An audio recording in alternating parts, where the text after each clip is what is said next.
even to this day, do you still have that somewhere in your head? Like, dude, this is where I came from, man. You don't know what I've been through, bro. And have that as your drive. Darkness, man. People think that because what I do, right? What do? I coach people. I help them transform their trauma to triumph. I teach them how to become unbroken, to love themselves, to heal, to go and live their dreams, to be the hero of their own story. But dude, sometimes what I'm building, what I'm doing is in sheer darkness. It's in this place of anger. Like, you have to understand we can leverage anger for good, right? When you understand how to control your emotions, you can do anything.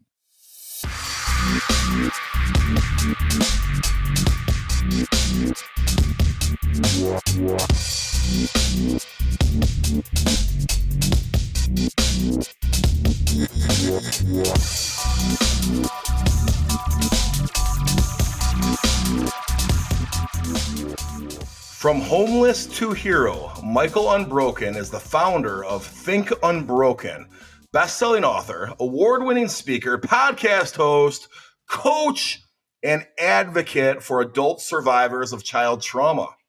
Since 2016, Michael has empowered over 100,000 trauma survivors to get out of the vortex, learn to love themselves, and become the hero of their own story. Michael has spoken in over 80 countries, won investments from undercover billionaire Grant Cardone, and is on a mission to end generational trauma in his lifetime. And before I bring him out, guys, I got to tell you, today's show is going to be a little bit different. Yeah, we're going to talk about business a little bit. We're going to talk about some financial pieces. We're going to talk about how Michael's story definitely segues and relates and metaphorically hits the business world. But gosh, I think today this episode might be about something a little bit greater, and that's about being a human being going through some adversity, which Michael knows quite a bit about. I kind of crack up. The first time I met Michael and heard his story, I reflected on a story that I first heard from my dad. My dad had heard it from his grandpa. It's a cliche. It's an old, like an Irish tale or something like that. And it goes, you feel bad for having no shoes until you meet somebody with no feet. And the takeaway of that is this too shall pass. You get past this.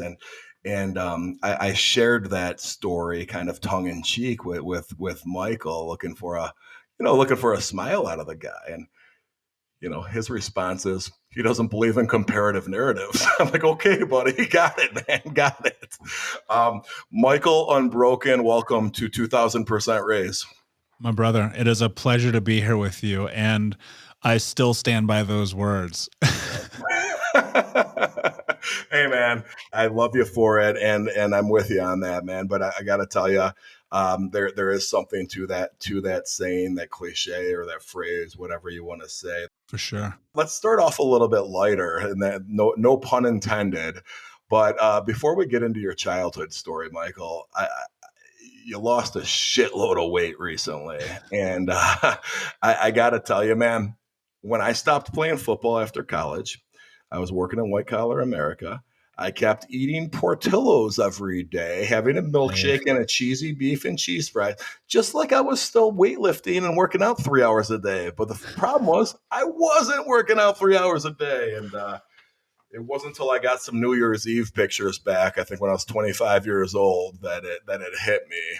Holy shit. And I dove right in and lost about 60 pounds. And, Michael, I'd love to hear your story. You've been pretty public about it, but could you share it with our audience? Yeah, man. The weight thing is interesting, man, because what occurred to me one day was that being obese. So I'm almost 6'4", and I'm about linebacker size right now, but I was 350 pounds. So we're talking about O-line, right? Yeah. And I mean, I grew up playing sports. I played football, I wrestled, played baseball, did some cross country stuff. And I was in pretty good shape in high school. But as a kid, I was like always the chubby kid, right? Part of that is malnutrition. And part of that is like I didn't have a salad for the first time till I was 20 years old. That's Wow. not bullshit. Like, I'm dead serious. And Wow. so, in fact, the first time I ate one, I was like kind of freaked out because I was like, why am I eating grass right now? And so I landed this job. Kind of, it's funny how parallel our stories are, dude. So I land this job at 20 years old with a Fortune 10 insurance company, and I start making six figures. In fact, I made a mission when I was 18. I said, when I'm 21, I want to make 100 grand a year legally. And the legal part was super important, dude. I got friends in prison for life, family in prison for life. I've been in Yeah. handcuffs more times than I can count. And Mm. my three best friends got murdered. And so I knew I had to focus. I thought I knew I had to focus on money. And so with that money came this ability to, and the speed of life, right? You get it. You were working till 8, 9 o'clock on Fridays. I was too. Mhm. It was crazy. Yep. And so it was like, however I can sneak in a meal. And it was like lots of McDonald's, lots of Wendy's, lots of Hardee's. Mhm. You know, if you're from the Midwest, Hardee's, You Cardinals say Jr., Hardee's? whatever. Yeah, yeah, Hardee's. That's yeah. Hardee's. Yeah, Right. and White Castle, right? And so, Oh, especially yeah. if you're Midwest, you know White Castle, Oh, right? White Castle. We all know White Castle.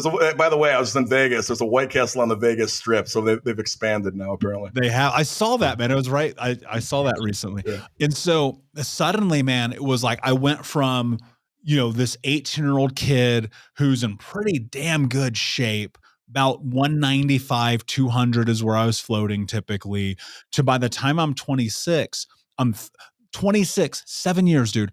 I'm 350 pounds, can barely walk up a flight of steps, breathing like about to have a fucking heart attack pretty much every single day.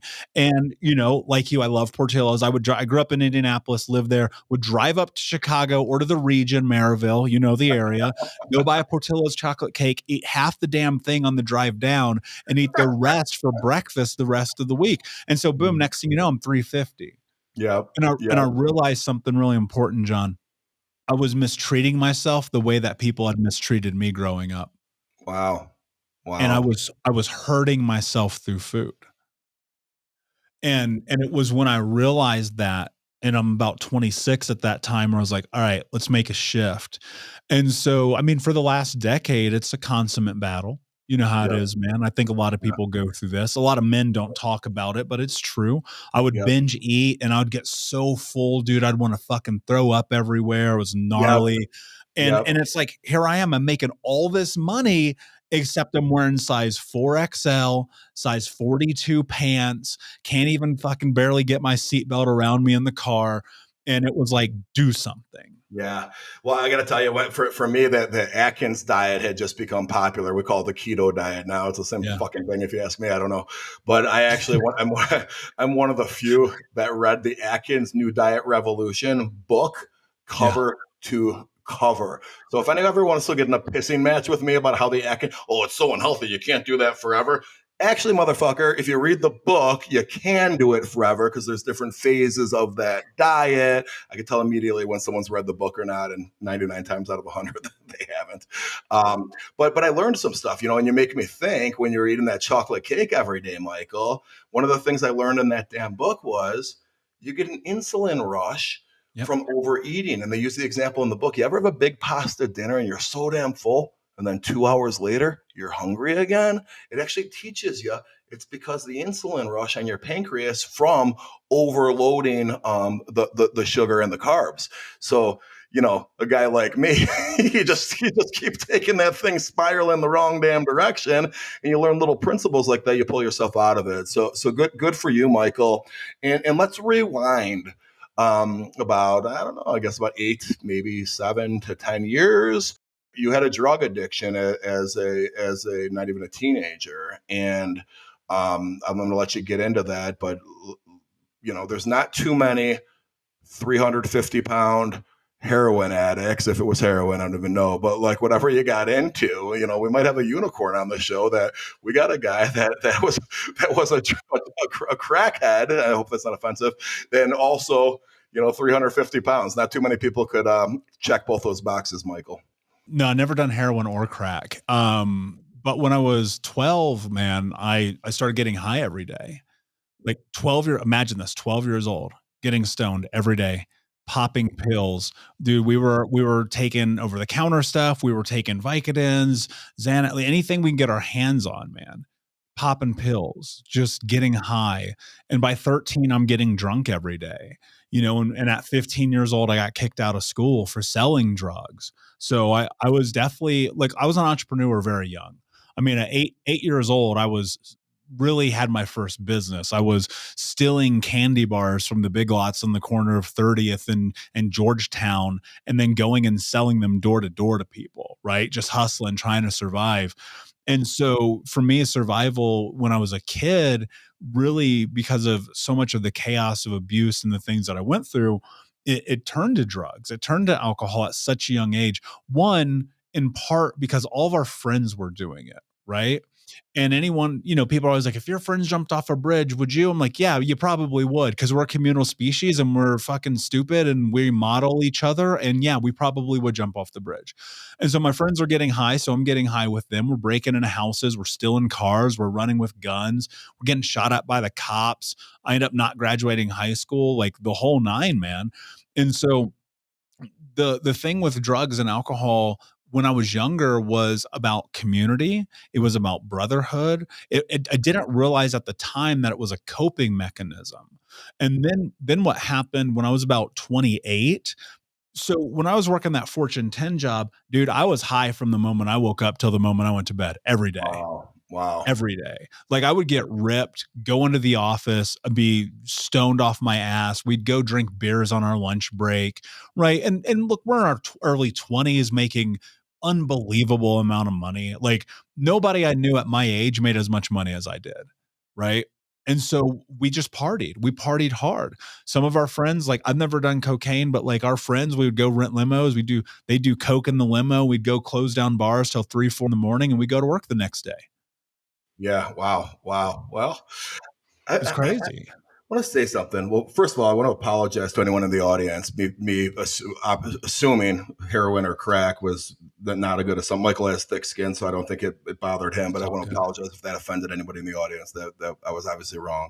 But on a more positive note, what's interesting, Michael, is you ever come across that derelict or that even like bigger, the mafia boss, or like even in a movie, take like Ray Liotta's character, dude.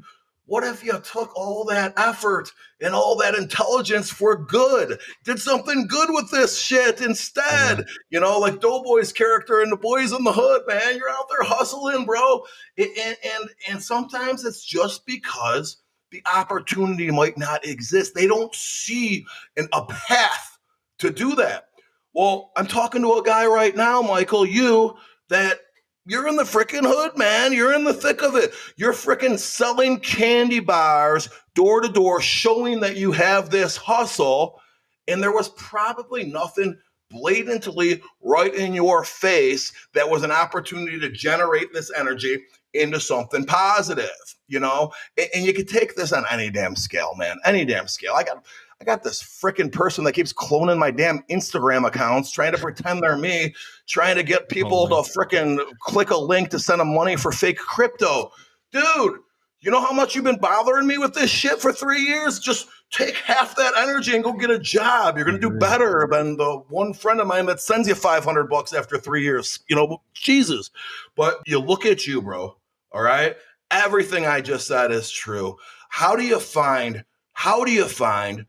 that positive path to generate this towards when it's not even apparent? And maybe when you answer that question, Michael, give our audience some background of your childhood and what you went through while you answer this, please. Yeah, and that's a phenomenal question. So I'll answer that secondarily. So growing up, I grew up in Indianapolis. Mom was a drug addict and alcoholic, of the worst persuasion. In fact, when I was only 4 years old, she cut off my right index finger. Right. And hurt people, man, is what I always try to tell people. Her mom's mom, it's a generational thing. My stepdad was a monster, man. He's my size, would just beat the shit out of my brothers and I, little kids, dude. Could you imagine a dude your size beating up a 7-year-old? Incredible. Put us in the hospital, all kinds of stuff. Again, that idea, hurt people hurt people. I look at his mother, his generation, the trauma of that.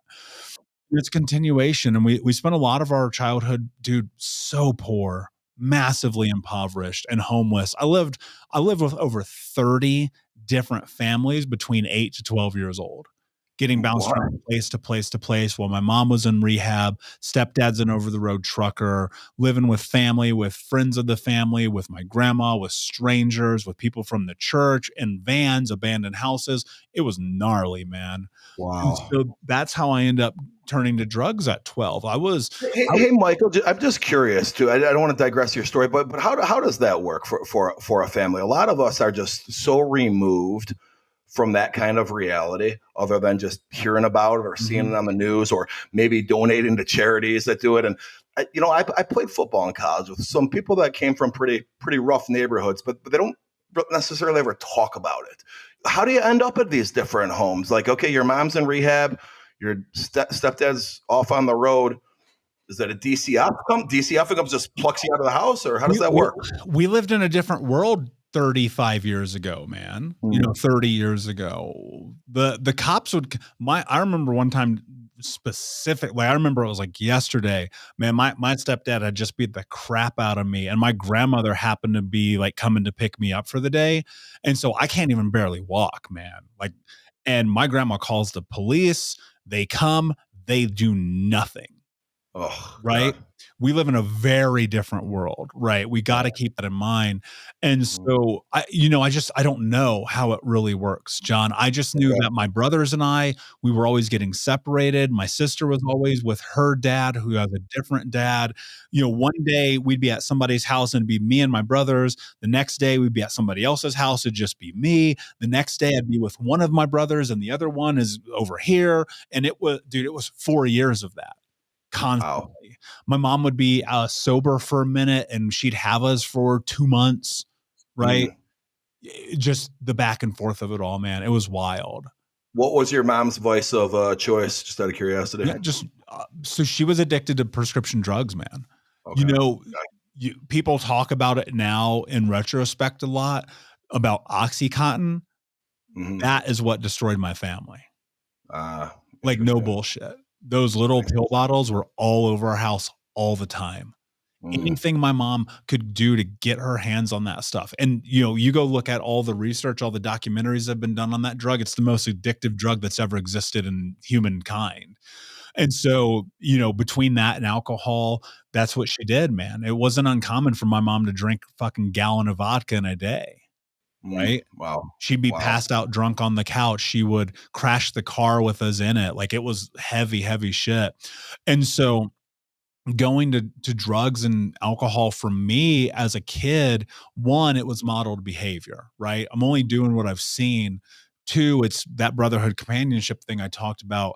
And then three, it's also like, man, this is the only way I don't have to feel anything. I don't have to feel these emotions. I don't got to deal with this shit. I don't have to deal with the fact I got straight F's in school, that, I'm 14 years old, wetting the bed still because of all the abuse. Like, I don't have to deal with it. I'm just going to get high every day. And you asked me a really important question. I think that's a great question. Nobody's ever, dude, I've been on hundreds of podcasts. No one's ever asked me that question. And the thing that happened for me that changed everything. So when I was a sophomore in high school, before I got kicked out, one of my friends, Armand, gave me a copy of Jay-Z's Blueprint album. Okay. Okay. And I had never in my life heard someone talking about coming from poverty and creating something out of it Wow. until I listened to that album. Holy And shit. no bullshit, man. That album became the thing that helped me go forward. Now, as a kid, I didn't understand a lot of it, right? What I did understand was this was a dude from nothing who was able to create something.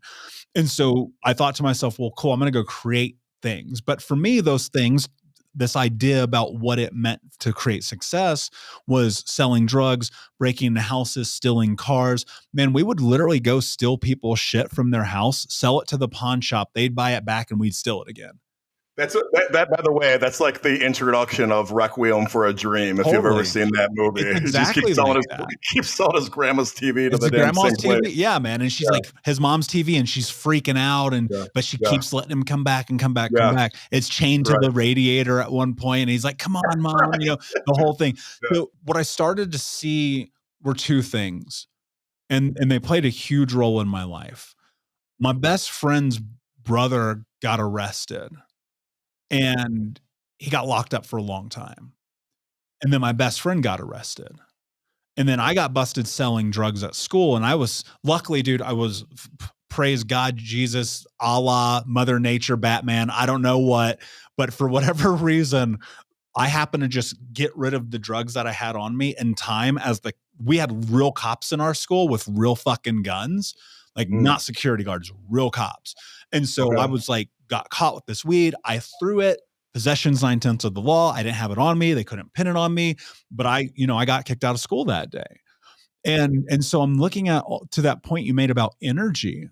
Dude, I'm putting all this energy into the worst things. And I end up not graduating high school. To this day, John, I don't have a high school diploma or a college education, Wow. right? Look at you, man. But I've been able to build multi-million dollar businesses. I've been able to coach thousands of people around the world. I have one of the biggest podcasts in the country. I've been a best-selling author, blah, blah, blah, blah, blah. But it all started because I looked at the people who were doing things differently than what I knew, and I just started asking questions. And one of my friends who graduated high school, who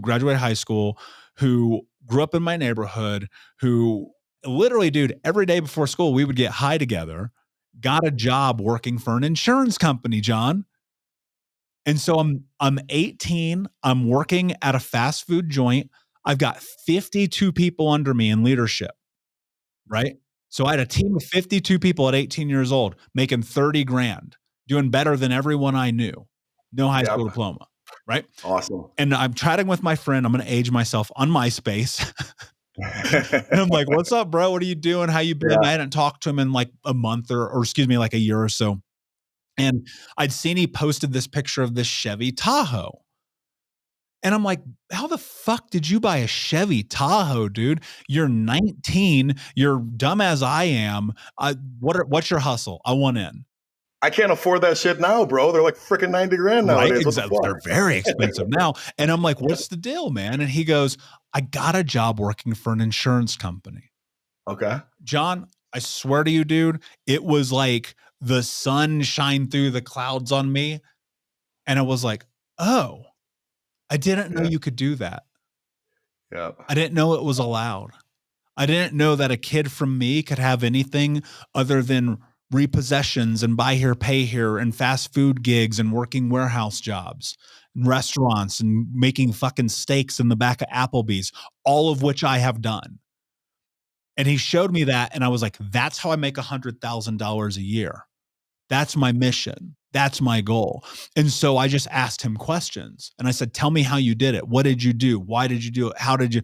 And for 2 years, dude, Mm. every single job interview I did, every phone interview, every application got turned down until it didn't. And as I headed into 21, dude, I was this fucking close to the goal, man. I made Yeah. $96,800 at 20 years old. There you go. There you go. Right. That's awesome. And it all started because of what I thought was possibility through finding this Jay-Z album through my friend Armand, and then B, through my friend that I went to school with actually getting out and doing something different. Yeah. Yeah. I just want to give a little shout out to insurance. A friend of mine, I was on his podcast. It's called the Adversity Kings. His name's Tristan Delabic. He had maybe not as rough as a upbringing as you, but his dad was in and out of jail, and anyways, in his younger 20s, and he runs a life insurance shop. And I got to tell you, he does well. Insurance is one of those professions that you could be a hustler in. You probably shouldn't be a dumbass, but you don't have to be a genius. Totally. You need to have some work ethic. Michael, I'm not sure if this is from the Blueprint album, but one of my more one of the Jay-Z lines that I like a lot is, because guess who's Bizak? Still smell crack on my clothes. don't make me relapse on you hoes. And and I Oh, love dude. that line because what he's saying is, hey, this is where I came from. I'm out now. And Yeah. it's almost like the threat that, hey, don't fuck with me. I'll go back. You don't know who you're fucking with. This is a guy from the motherfucking hood, and I will fucking bring it. And, me growing up in white suburbia, I found a way to kind of try to relate that to my life somehow. But I love that fucking line, Michael. And I guess I'm going to ask you this, buddy. Like, did you even to this day, do you still have that somewhere in your head? Like, dude, this is where I came from, man. You don't know what I've been through, bro. You don't know what the fuck I got in me, Yeah. and have that as your drive. Darkness, man. People think that because what I do, right? What do? I coach people. I help them transform their trauma to triumph. I teach them how to become unbroken, to love themselves, to heal, to go and live their dreams, to be the hero of their own story. But dude, sometimes what I'm building, what I'm doing is in sheer darkness. It's in this place of anger. Like, you have to understand we can leverage anger for good, right? When you understand how to control your emotions, you can do anything. And so on those nights, man, where I'm exhausted and I've got to record another podcast and I've got to write another chapter in the book and I've got to go do another event and speak and get on another 5 a.m. flight or another red eye, I just go, guess what? You said you were going to do this, right? You said you were going to show up, right? You said you were going to be that thing that you desired to be, right? Let's go, motherfucker. And Yep. I take that Yep. energy and, you challenge me if you want. I don't give a fuck, man. Like, I don't care what Yep. John, my secret to my life, dude, I don't care what anybody thinks about me. I give two Mm-hmm. shits if you like me. I do not care. I am staying Yep. on the mission at all times. Yeah. The only thing Yeah. that matters to me is how I feel about myself when I look in that mirror. One of my favorite Jay-Z lines of all time, people around you saying that you changed. Well, I didn't do all this work to stay the same. And I think about that past me and like that person doesn't get to play a role in this game anymore. Am I influenced by that? Yes, of course. Do I on the occasion have these weird experiences where my past shows up? Yep. Real talk, it does, and sometimes not in the best ways, and that's par for the course. And I remind myself, like, that is the past. You cannot change it. It is what it is, and whatever will come of it will come, but I'll never go back to the person I was. I refuse it. That doesn't mean I'm Yeah. not fueled by it, and that's a very different thing that people have to be able to reconcile. Yeah. Yeah. You know what's funny, man? Listening to you talk about this, I'm definitely a rap aficionado, and like obviously grew up on that shit in the '90s and everything else. And it's funny. You think about old school rap in the earlier part of the '90s before Jay-Z was, before Blueprint at least. They're rapping about like almost looking down upon people, like leaving the hood. Hey, keep it real, stay in Totally. the hood. Like NWA was making fun of Easy for moving out to Riverside or whatever, and even Biggie, and calling the crib same number, same hood. It's all good, like staying there. Jay-Z was rapping about, hey, let's go, fuck this shit. I love y'all, but I'm going here now. Yeah. And it's interesting because growing up, so I'm biracial. If you're not watching, I'm black and white, and so I've seen what it's like to grow up in a. I'm going to use these words, and I know people get pissed off, but it just is what it is. I grew up in white trash, and I grew up in the fucking ghetto. I've lived on both sides. I've lived in trailer parks, and I've lived in HUD housing. Right. I mean, I can't tell you how crazy it was to witness both sides of the track. And the truth is, man, whether I was in this position where it was poor white people or poor black people or poor minorities, everybody had one thing in common. Do you know what that was, John? That they sought after money. I don't know. The one thing that they all had in common is they all had a poverty mindset. Oh, okay. And so I would look at these environments as a kid, and I remember distinctly these moments of people being like, man, the government didn't give me mine. My job did this. They did that, right? This massive, massive lack of accountability. And I remember seeing that shit and I'd be like, man, that is not me. I'm whatever it is that I'm going after, this ain't it. Like, whatever it is, it's not going to be this, because I saw what was happening when people would try to rise out of that, they would get pulled back down. Who do you think you are? You think you're better than us? When I left where I grew up at and I moved to the listen to this, dude. At 18, I moved to the suburbs to get out of the city and away from the environment I was in. All of my friends, all of my boys were like, "You're a fucking traitor. Who do you think you are? You think you're better than us now?" And John, I just had to remind myself, man, like, I'm going somewhere. Either you're Yep. fucking coming with me or you're not coming at all, but I'm not carrying you and I'm going Right. somewhere. I didn't know what somewhere Yep. was. And bro, I certainly never imagined that somewhere would be where I am today. Like that, 20 years ago, I never would imagine that. Right. And so I just knew in my heart, man, I was like, you got to get out of this shit, man.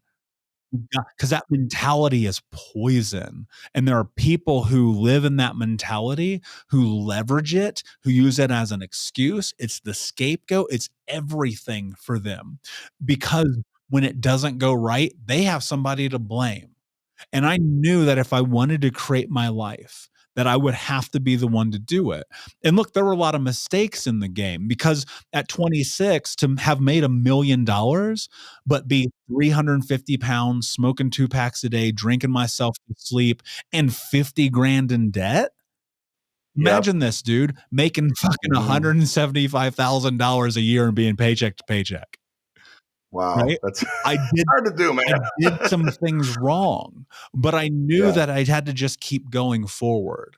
And I knew that it was even the people that I spent time with in that working environment.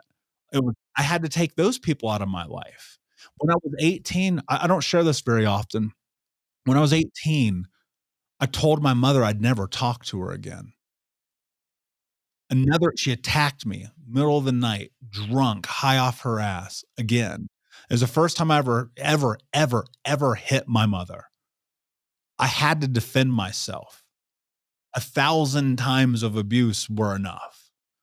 And I remember as I stood over her, I just pushed her to the ground, like, as hard as humanly possible. This is effectively what happened. And I stood over and I said, "If you ever touch me again, I'll kill you. And I will never talk to you again." And until the day she died, John, legless in some random town in Indiana from all of the drugs, until the day she died, I talked to her twice. You've got to be willing to bet on yourself and to know that you're making the right decision by putting yourself first. And what happens is when you do it in your personal life, it reflects on your business life. It reflects on your career and your money and your relationships, because the people who don't support you and want to pull you down and who are like, "You're different, man, because you left the hood." I'm like, that was the whole point, motherfucker. Yep. Yep. I got to tell you, man, there's an Irish adage. Michael, thank you for sharing all that, For man. sure. That's incredible. And it's if you're like if the audience is anything like me, that story about your mom right there, I don't know how to feel about it. I'm It's like, a hard thing, congrats. man. I'm sad. There's so many mixed emotions in that feeling. And I lost my mom a few years back, and it's like you make me think of that. And obviously, we didn't have the relationship you guys had, but Totally. but gosh, it's just unimaginable. Let me make this point, John, because this is really important. And I Sure. don't want to gloss over what I just said, because it was the hardest decision I've ever made. Mm, To okay. this day, Okay. John, it's the hardest decision I've ever made.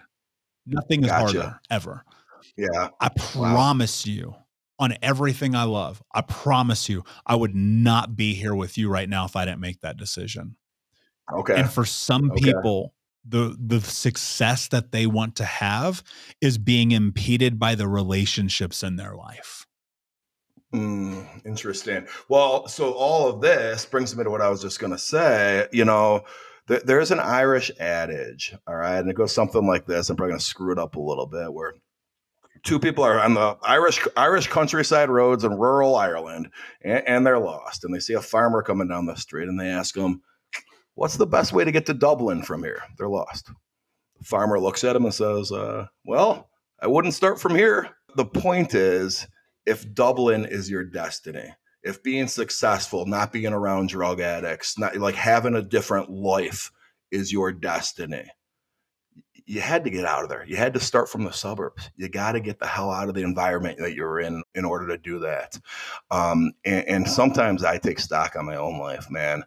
Just because I was born here, just because you lived down the street from me, just because we went to grade school together, this doesn't make us all best friends, man. You got to do more. You got to bring more to the table. You got to bring value to my life. Just because you knew me when I was 12 doesn't mean I owe you favors when all you do is take, take, take. You follow me? So, I think at different levels, what you dealt with when you decided to make that move, leave your guys, whatever, you guys were all friends and you decided, hey, I'm moving to the suburbs. Bye. That's a decision that we all need to make at different levels with different levels of significance too, right? I think throughout life, really, you don't really stop making those decisions. You should always be re-inventorying yourself there. And one thing too, John, like I'll say this, that applies to business too. Because at 26, I walk away from a job that people would kill to have to go start my own business. And everyone was like, "You're fucking crazy. You'll never be this successful again. What is wrong with you?" And it's like, dude, I've eclipsed that in so many different ways.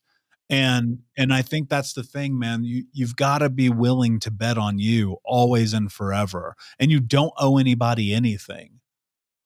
And when you're willing to free yourself of the guilt or shame that I made it out, or, I found success in business, or I sold a company, when you can release yourself of that guilt that is undeserved, then you can actually change the world. Michael, one thing before we wrap up, there is something, and you put it out there on social media. I think it's a part of your bio a little bit. You use a term called, you say getting out of the vortex. What do you, I need to know, because I don't know. What are you referring to on this? And I know there's going to be a significant answer there. I did not want to end the show without you addressing that. Yeah, man. Look, the vortex is that place of darkness inside of us that doesn't make our life better. It's that voice that we have that pulls us down, that stops us, that keeps us stuck. That thing that says, you're not good enough, you're not smart enough, you're not capable, you're a loser, you're dumb, you'll never have love, you'll never have success. It's for the other guy. That is the vortex, that place where you say shit so mean to yourself. Like, yo, if you said it to me, I'd punch you in the face. Right? That's the Yeah. vortex. And the way that you get out is you have to understand something really important. We all have negative self-talk, but the people who are successful are the people who cancel it, who shut it up, who say, no, this isn't me. This isn't what I want. This isn't what I'm going to have. And as you do that, what starts to happen is you do this thing called you build confidence. And the more you build confidence, the less impact that self-talk has. In my space, in the world that I live in, coaching and personal development, people talk about mindset all the time, right? They're like, mindset, mindset, mindset, right? And it's like, but dude, people don't really tell you what mindset is. And it's this: what you think becomes what you speak. What you speak become your actions, and your actions become your reality. And so when you're in that place of stuckness, of being in the vortex, of not showing up, of living in a position in a space that you don't want to be in, start with asking yourself, well, how am I talking to myself? Am I spinning a narrative that is embedded in me from my parents, from society, from culture? Am I living in my truth? Am I honoring my values and my boundaries? Am I showing up authentically? And that authentic word is a fucking crazy word right now, because everybody uses it all the time, but nobody really again defines what it means. John, the most important asset for me in my life is defining words. I do it more than I do anything else. And for me, authenticity is about showing up without giving a fuck what you think about me. Okay. It's, Okay. I like that definition. and so when you're doing that, because you're living your life on your terms, and you adjust your mindset to I can, I will, I must, I'm capable, I deserve it, I earned it, this is mine, it will be. And then you start acting like that, that becomes your reality, and that pulls you out of the vortex. Michael, I love that, man. And I gotta tell you, you just made me, as inspiring as that was, you also cracked me up because I'm like one of those guys that like to call people out on buzzwords, and now I'm adding authentic to the list. When a word is so overused, it's like, I'm all about holistic authenticity when I deliver my message. I agree. And look, and we live in a society where people leverage that and they build businesses and names on it, but then they live it in falsehood. Right. That's cracking me up. Well, listen, I have one more question for you that our audience knows is coming. But before I get to that, please tell everyone how to find you. I'm sure a great portion of our audience will want to follow you or reach out to you, my friend. Yeah, man. I'm everywhere on social at Michael Unbroken. We have a free community at thinkunbrokenacademy.com. So if you go to Think Unbroken Academy, there's thousands of trauma warriors in that group. We have tons of free content. We have conferences. We have events. We have masterminds. I do weekly live coaching with people. Everything that you need is at Think Unbroken Academy. Awesome, man. Awesome. Thank you. And my last question, gosh, people are going to walk away with a lot of takeaways on this one. Usually there's only one movie takeaway, but we've already mentioned Requiem for a Dream. If you haven't seen it, put your seatbelt on. It's a good one. Be ready though. Don't, if it's not for the lighthearted watching that movie, just FYI. Don't bring your kids. You do that. Exactly. Yeah. Or bring them and they'll never want to do the things they do in that movie. Hopefully. That's true. Yeah. And then we also talked about the blueprint, which I had no idea you were going to bring that up, which is freaking awesome. I got to cite Jay-Z lyrics on my show for the first time. My son is an aspiring rapper named Mazo Ice. Look him up on Spotify. But what's hilarious about him is whenever I talk about Jay-Z or anyone like that, yeah, he appreciates it. I go, dude, you should sound like this. He goes, Dad, that's 90s. You sound really 90s, Dad. Like, okay, Jay. Okay, whatever. Anyway, Michael, what is your recommendation for our audience? It doesn't have to be along the lines of what you do. It could be fun. It could be business. It could be whatever comes to mind. Michael Unbroken recommends what movie to our audience? Oh, The Matrix all day. I love it. You know, it's hilarious, man. When people go mainstream like that, we've had people talk about Goodfellas, and then sometimes people bring like off the wall shit. So dude, can't go wrong with The Matrix. Everybody, Michael Unbroken has been an outstanding guest. Thank you for your time. Appreciate you, brother. And that wraps up another episode of 2000% Raise. Thank you for listening. The best way to support our show is by leaving a rating or review on all platforms you listened on. And of course, by following, liking, or subscribing. Visit us at 2000percentraised.com or at John Cerasani on TikTok and Instagram. And of course, my YouTube channel at John Cerasani's 2000% Raise. Find all the ways to follow today's guests in our show notes. Thank you for being a part of our entrepreneurial journey.